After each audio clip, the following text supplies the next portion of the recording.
Մենք սկզբում եղանք Սուրբ Փրկիչ եկեղեցում, որը գտնվում է հիվանդանոցի բակում։ Այն կառուցվել է 1800-ականների կեսերին։ Այդ ժամանակ մի փոքրիկ մատուռ է եղել, որ կառուցել են պոլսահայերը Փայտաշեն հիվանդանոցի կողքին, որպեսզի նախքան հիվանդանոց մտնելը նախ աղոթքով բժշկվեն։ Հիմա էլ այդ սովորությունը մնացել է։ Հետագայում եկեղեցին էլ հիվանդանոցն էլ հիմնանորոգվել են աշխարհի տարբեր անկյուններում բնակվող հայ բարերարների կողմից, որոնց անունները մնացել են եկեղեցու եւ հիվանդանոցի պատերին։ Բարերարներից մի քանիսի դամբարաններն ու հուշակոթողները ուղղակի գտնվում են հիմա եկեղեցու բակում։ Այսպես սա Գյուլպենկյան Գերդաստանի դամբարանն է։ Կամ օրինակ այս մեկը դոկտոր Հանիել Հաննմյանի հուշաքարը, ով հիվանդանոցի առաջին բժիշկներից է եղել։ Իսկ Սուրբ Փրկիչ եկեղեցին բավականին բարեկարգ ու խնամված տեսք ուներ։ Այնտեղ մենք տեսանք 1800-ականներից պահպանված սուրբ գրքեր, նաև ձեռագրեր։ Այստեղ էր նաև որ հանդիպեցինք թուրքերեն լեզվով հայրմերն աղոթող այս պոլսահայ երիտասարդին, ով համոզված է, որ Աստված կլսի ու կբժշկի հային, անկախ նրանից աշխարհի որ ծայրում կամ որ լեզվով է աղոթում։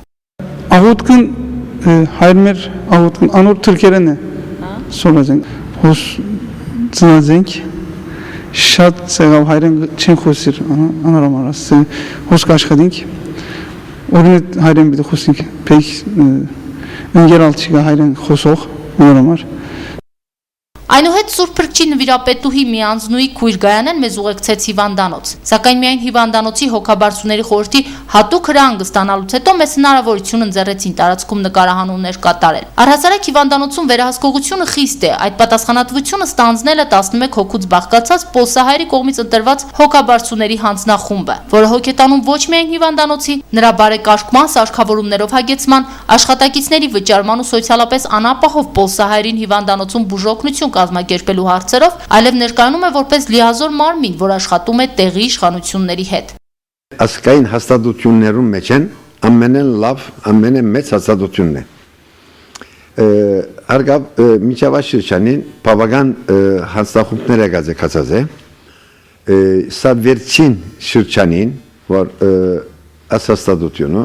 հիվանդանոցը շատ լավ մեկ վիճակի մբերած է։ Մկրտիչ Սերժ Շիմշեկը հոգաբարձուների խորհրդի ատենադպիժն է, որ աշխատում է նաև լրատվամիջոցների հետ։ Նա պատմեց, որ հիվանդանոցը կառուցվել է 180 տարի առաջ։ Հետո Ստամբուլում այն այրել են, քանի որ հայերի հիվանդանոցն է եղել։ Այդ ժամանակ պոլսահայերը ընտրել են հոգաբարձուներ ու գործուղել են սուլթանների հետ երկխոսելու, որպեսզի հիվանդանոցը վերականգնեն։ Քայլաշեն շնելու համար ասրամանները կառավարություն են արածենք սուլտաններուն կողմեն եւ շնված է։ Հարգավ ամեն տարի Զանազան դեղեր նորոգություն ստանալուց ստիպված ենք նորոգելու եւ օրվան բաներով գալու ինչպես կսեն լիվել հավասար լալու պետք է բոլոր մեր կորզիկները ամենեն վերջին մեքենաներն են նույնիսկ տեսած եք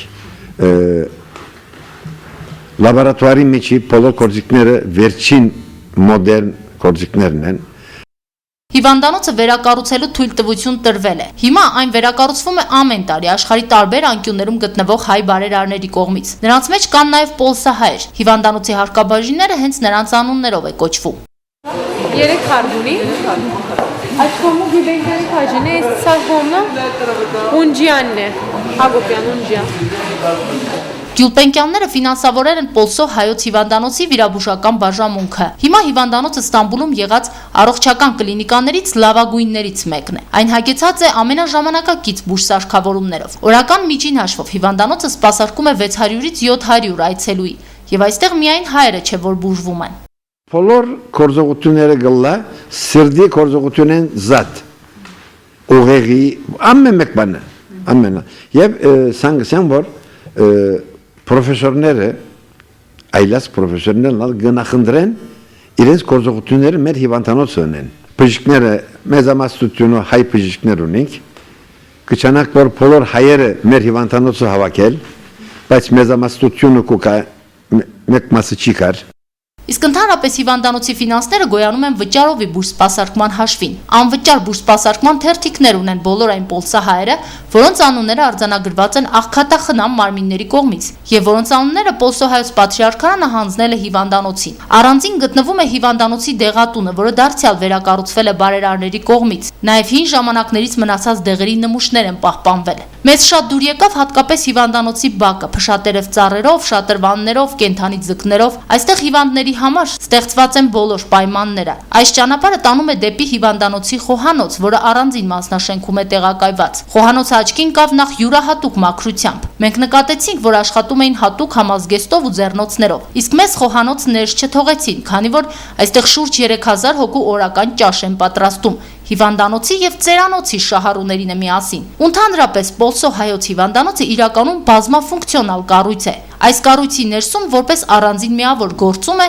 Պոլսո ծերանոցը, որը կոչվում է Պոլսահայերի հանգստատուն։ Այստեղ գտնվում է նաեւ Պոլսո հայերի միակ եւ հարուստ թանգարանը։